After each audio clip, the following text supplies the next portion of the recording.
আল্লাহর কসম ভাই, আমি আর কোনো ভিডিও বানাইতে চাই না। যে অবস্থা, দেশের যা পরিস্থিতি, সেই প্রেক্ষাপট অবস্থায় আমি কোনো ভিডিও বানাইতে চাই না। মানে আল্লাহর কসম ভাই, আমি কোনো ভিডিও বানাইতে চাই না। কিন্তু আজকে একটা ভিডিও দেখলাম ভাই।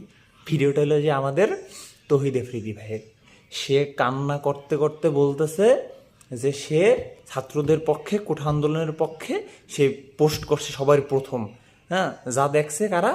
যারা বাইরে থাকে, আমাদের বাংলাদেশে যারা আছে, প্রবাসী প্রবাসী ভাই বোনেরা যারা আছে, তারা যারা বাইরে থাকে তারা দেখছে, কিন্তু আমরা বাংলাদেশে যারা আছি তারা কেউ দেখি নেই। কিন্তু যারা বাইরে থাকে তারা দেখছে না, তারা বোঝেন তার স্ট্র্যাটেজি দেখি। হ্যাঁ, সে বাইরের লোকরা দেখছে কিন্তু আমরা কেউ দেখি নেই। যাই হোক, তো মূল কথা, চোদনার পো, তোমারে প্রথমেও আমরা কেউ পাই না কাজের সময়, আর এখনও আমরা তোমার কেউ চাই না, তোমার ভিডিওও চাই না।